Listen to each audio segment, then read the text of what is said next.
नमस्कार सर्वांना. श्री स्वामी समर्थ. आपल्या मनामध्ये अनेक इच्छा असतात. काही इच्छा योग्य असतात तर काही अशा असतात ज्या आपल्याला चुकीच्या मार्गावर नेतात. या चुकीच्या इच्छांमुळे माणूस अस्वस्थ होतो, निर्णय चुकतात आणि आयुष्य गोंधळात पडते. पण ज्या व्यक्तीवर स्वामींची कृपा असते त्याच्या आयुष्यामध्ये या चुकीच्या इच्छा हळूहळू कमी होत जातात. स्वामी थेट येऊन हे करू नकोस असे सांगत नाहीत, पण ते आपल्या जीवनामध्ये अशा घटना घडवतात की आपल्यालाच आपल्या इच्छांचे खरे स्वरूप समजू लागते. आजच्या व्हिडिओमध्ये आपण हे समजून घेणार आहोत की स्वामी आपल्या चुकीच्या इच्छा कशा दूर करतात. स्वामी आपल्याला अनुभवातून शिकवण देतात. जर एखादी इच्छा चुकीची असेल तर स्वामी कधीकधी ती पूर्ण होऊ देतात, पण त्यातून आपल्याला आनंद मिळत नाही. उलट त्रास, पश्चाताप किंवा नुकसान होते. तेव्हा आपल्याला जाणवते की ही इच्छा चुकीची होती. हा अनुभव इतका खोल असतो की पुढच्या वेळेला ती चूक करण्याची इच्छा आपोआप कमी होते. स्वामी आपल्याला कधीकधी अशा परिस्थितीत टाकतात जिथे आपल्याला आपल्या चुकीच्या इच्छेचे परिणाम प्रत्यक्ष पाहायला मिळतात. जर एखाद्याला खूप श्रीमंत होण्याची तीव्र इच्छा आहे, पण त्यासाठी तो चुकीचा मार्ग अवलंबत असेल, तर स्वामी त्याला अशा काही अनुभवातून नेतात की त्याला संपत्तीपेक्षा शांतीचे महत्त्व समजते. अशा प्रकारे आपल्या चुकीच्या इच्छा दूर करण्यासाठी स्वामी आपल्याला अनुभवातून शिकवण देतात. स्वामी आपल्याला अडथळे निर्माण करून थांबवतात. कधीकधी आपण एखाद्या गोष्टीसाठी खूप प्रयत्न करतो, पण प्रत्येक वेळेला काही ना काही अडथळा येतो. हे अडथळे योगायोग नसतात, हे स्वामींचे सूक्ष्म मार्गदर्शन असते. स्वामी सांगत असतात की हा मार्ग तुझ्यासाठी योग्य नाही. जर आपण हे समजून घेतले तर आपण मोठ्या चुकीपासून वाचू शकतो. स्वामी मनामध्ये अस्वस्थता निर्माण करतात. चुकीच्या इच्छेच्या वेळेला मनामध्ये शांतता राहत नाही. तुम्ही ती इच्छा पूर्ण करण्याच्या जवळ जाता, पण आतून एक आवाज येतो की हे योग्य नाही. ही अस्वस्थता म्हणजे स्वामींचीच चेतावणी असते. जेव्हा आपण एखाद्या चुकीच्या इच्छेकडे वळतो तेव्हा अचानक मन शांत राहत नाही. बेचैनी वाढते आणि आतून एक आवाज सांगत असतो की हे योग्य नाही. ही अस्वस्थता म्हणजे स्वामींची सूक्ष्म सूचना असते. ज्या मार्गावर स्वामींची कृपा असते तिथे मन स्थिर आणि शांत राहते. म्हणूनच मनात अस्वस्थता जाणवली तर थांबा आणि विचार करा. कदाचित स्वामी आपल्याला चुकीच्या निर्णयापासून वाचवत असतात. स्वामी आपल्या आयुष्यामध्ये योग्य लोक पाठवतात, ज्यामुळे चुकीच्या इच्छा मनात टिकत नाही. हे लोक आपले सहकारी, कधी कुटुंबातील व्यक्ती तर कधी अनोळखी रूपामध्ये येतात आणि योग्य मार्ग दाखवतात.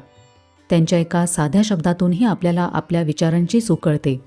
ते आपल्याला थांबवतात, समजवतात आणि योग्य दिशेने वळवतात. हे लोक आपल्याला योग्य सल्ला देतात. त्यांचे एखादे वाक्य, एखादी घटना आपले डोळे उघडते. अशा लोकांच्या सहवासामुळे मन शुद्ध होते आणि चुकीच्या गोष्टींचे आकर्षण आपोआप कमी होते. हे सगळे स्वामींच्या कृपेनेच घडत असते. स्वामी आपल्या चुकीच्या इच्छांमागील आसक्ती हळूहळू कमी करतात. एखादी व्यक्ती, वस्तू किंवा परिस्थितीवर आपले जास्त आकर्षण असेल तर स्वामी त्या गोष्टीपासून आपल्याला दूर करतात किंवा त्यांचे महत्त्व कमी वाटू लागते. सुरुवातीला हे कठीण वाटते, पण नंतर समजते की ते आपल्या भल्यासाठीच होते. जशी ही आसक्ती कमी होते तसे आपले मन शांत होते आणि चुकीच्या इच्छांचा प्रभाव आपोआप कमी होतो. सुरुवातीला जरी त्रास झाला तरी नंतर आपल्याला आपली चूक कळून येते. स्वामी आपली विवेकबुद्धी जागृत करतात. जसे जसे आपण स्वामींचे नामस्मरण करतो तसे तसे आपली विचार करण्याची क्षमता बदलते. मनाची चंचलता हे चुकीच्या इच्छांचे मूळ कारण असते. स्वामींच्या सेवेने आपले मन स्थिर होऊ लागते. जेव्हा मन स्थिर होऊ लागते तेव्हा बाह्य जगातील प्रलोभने आपल्याला भुरळ पाडू शकत नाही. लक्षात घ्या की स्वामींच्या उपासनेमुळे सगळ्यात मोठा बदल आपल्या विचारांमध्ये होतो. जेव्हा आपण स्वामींच्या चरणी लीन होतो तेव्हा आपल्यातील विवेक जागृत होतो. विवेक म्हणजे काय योग्य आणि काय अयोग्य हे समजण्याची शक्ती. चुकीच्या इच्छेचा उगम हा सहसा मोहातून होतो, पण स्वामी आपल्याला अशा प्रसंगातून किंवा अनुभवातून नेतात जिथे आपल्याला स्वतःला समजू लागते की आपण जे मागत आहोत ते आपल्या हिताचे नाही. स्वामींच्या सेवेत, त्यांच्या सानिध्यात राहिल्यामुळे बुद्धी सात्विक होते आणि आपोआपच आपल्या विनाशकारी इच्छा नष्ट होतात. स्वामी आपल्याला योग्य आनंदाची ओळख करून देतात. आपण अनेक वेळेला बाहेरच्या गोष्टींमध्ये आनंद शोधतो, पण तो तात्पुरता असतो. स्वामी आपल्या मनाला अंतर्मनातील शांतता, समाधान आणि स्थिरतेचा खरा आनंद अनुभवायला लावतात. जेव्हा हा खरा आनंद मिळतो तेव्हा चुकीच्या इच्छांचे आकर्षण आपोआपच कमी होते. बाहेरच्या सुखापेक्षा आतल्या समाधानाची किंमत कळू लागते. म्हणूनच जेव्हा आपल्याला मनःशांती अनुभवायला मिळते तेव्हा बाहेरच्या चुकीच्या इच्छांची गरजच वाटत नाही.